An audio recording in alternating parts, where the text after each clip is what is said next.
Pour sa première visite à l'étranger, en tant que nouvelle chef du gouvernement italien, Giorgia Meloni a choisi Bruxelles. Elle a rencontré successivement les 3 présidents des institutions européennes, Roberta Metsola du Parlement européen, Ursula von der Leyen de la Commission européenne et Charles Michel du Conseil européen. Cet après-midi chargé lui a donné l'occasion de définir les priorités de l'Italie dans l'Union européenne. Je voulais faire passer le message que l'Italie veut évidemment participer, coopérer et défendre ses propres intérêts nationaux, a-t-elle dit, dans le cadre de la dimension européenne. Et cela en cherchant avec nos partenaires européens les meilleures solutions aux grands défis auxquels nous sommes confrontés. Giorgia Meloni a également déclaré que ces réunions avaient été utiles pour la dédiaboliser. Selon les experts, la dirigeante d'extrême droite a radicalement adouci sa rhétorique anti-européenne et semble considérer les institutions européennes comme des alliés potentiels plutôt que comme un frein à ses objectifs. À travers cette tentative de Giorgia Meloni pour se repositionner d'une droite nationaliste dure vers un centre droit conservateur, explique cet analyste, vous savez, dans cette sorte de virage vers la modération, voyons dans quelle mesure et combien de temps cela va durer, mais très clairement, c'est ce qu'elle tente de faire. Parmi les sujets de discorde abordés, l'énergie et surtout l'immigration. Un consensus plus large a été trouvé autour de la guerre en Ukraine. Mais les sourires et les bonnes intentions devront résister aux crises qui s'annoncent dans un contexte mondial tendu. Au micro, hier après-midi à l'Assemblée nationale, Carlos Martins Bilango, député insoumis du Val d'Oise. Il s'exprime sur la situation de migrants en Méditerranée quand un député RN l'interpelle. Pas du tout. C'est violence. La scène provoque aussitôt un tollé. Les huées se multiplient et la séance est suspendue. À la sortie, les députés clament leur indignation. Alors qu'il posait cette question-là, un député du Rassemblement national, effectivement, M. de Fournas, lui crie dans l'Assemblée « Retourne en Afrique ». Vous vous rendez compte de la gravité de ce qui est en train de se passer. Aujourd'hui, l'extrême droite a montré son vrai visage. Je tiens à le dire, le racisme n'a pas sa place dans notre démocratie. Le bureau de l'Assemblée se réunira et naturellement on devra prendre les sanctions qui s'imposent. Je ne vais pas préjuger d'ores et déjà de la décision du bureau, mais la situation est suffisamment grave pour que nous puissions nous réunir rapidement pour évoquer de façon collégiale cette situation et la sanction la plus appropriée. Les explications de l'élu RN font d'autant plus bondir les oppositions. Il affirme avoir visé les migrants et se défend d'avoir insulté son collègue député. Beaucoup d'élus réclament désormais son expulsion. Le bureau politique de l'Assemblée se réunit en début d'après-midi. Comment faire pour que l'hiver ne devienne pas insoutenable en Ukraine? Les pays du G7 réunis en Allemagne ont promis leur aide pour livrer pompes à eau, appareils de chauffage, conteneurs d'habitation ou encore sanitaires.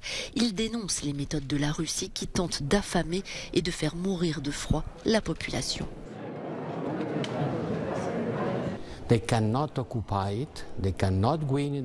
ne peuvent pas occuper l'Ukraine, ils ne peuvent pas gagner militairement sur le champ de bataille, ils ne peuvent pas gagner la guerre. Et ils détruisent systématiquement le pays. Des millions d'Ukrainiens n'ont plus accès à l'électricité. Et ce que Poutine est prêt à faire, c'est plonger le pays dans l'obscurité cet hiver, ce qui est un crime de guerre.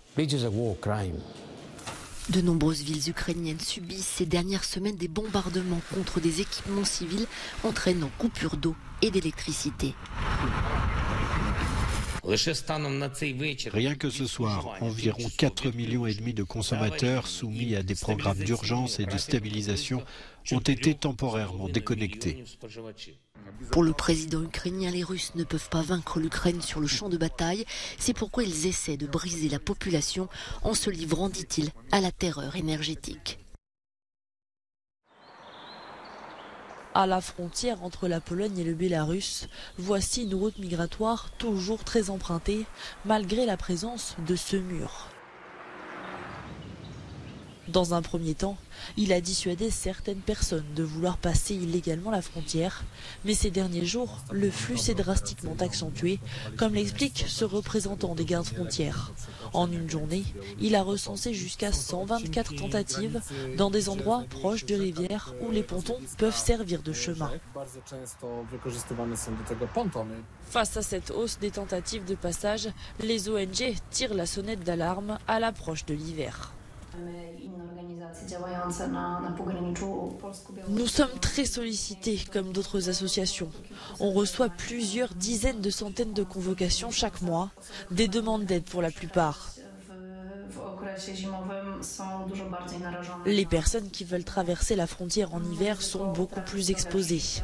Elles abîment leur santé et risquent beaucoup plus de perdre la vie.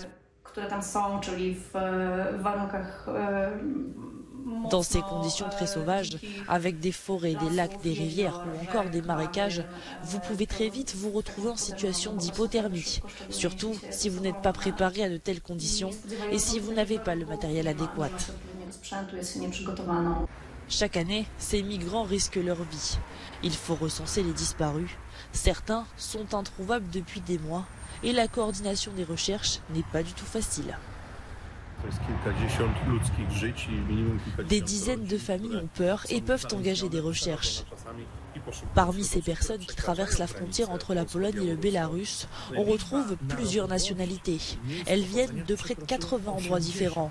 Donc en fait, il y a plusieurs dizaines d'associations de la Croix-Rouge et du Croissant-Rouge qui sont impliquées dans les recherches. Il y a quelques jours, le corps d'un homme porté disparu a été retrouvé dans une rivière. Il a été identifié puis enterré en Pologne, mais l'hiver approche et les conditions dans les forêts frontalières deviennent de plus en plus difficiles. C'est une foule en colère qui a déferlé ce jeudi sur une autoroute près de Téhéran. Alors qu'ils voulaient assister à une cérémonie pour le 40e jour du décès d'une manifestante de 22 ans, la police iranienne a tenté de les en empêcher en bloquant les accès menant au cimetière. Cette année, l'année du sang, Khamenei sera renversé, scandent les manifestants. Des paroles symboliques, des tensions toujours plus vives entre une partie de la population iranienne et ses dirigeants. Selon les médias officiels iraniens, un membre des Bassidji, forces paramilitaires qui patrouillent les rues du pays, a été tué et 10 policiers ont été blessés dans les affrontements. D'après une ONG de défense des droits de l'homme en Iran, basée en Norvège, depuis le 16 septembre, au moins 176 personnes ont péri dans la répression des manifestations liées à la mort de Mahsa Amini.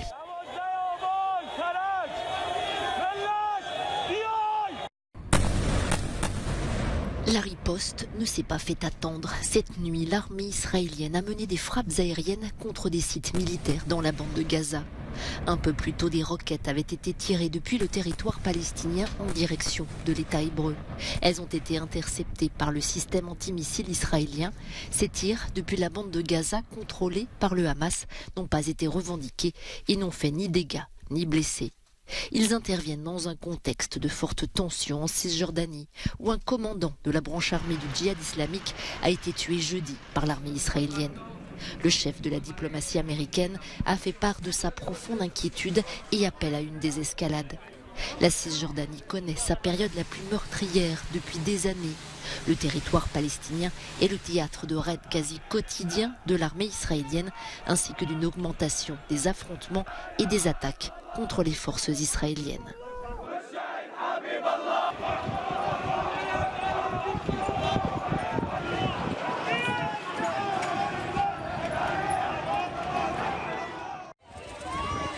« 15 policiers et militaires ont été blessés hier au cours d'une nouvelle mutinerie dans une prison en Équateur.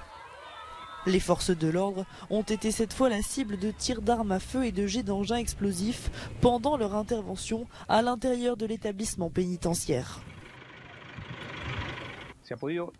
Il nous a été possible de transférer les détenus restants à la prison régionale numéro 4 et de prendre le contrôle du reste du pavillon.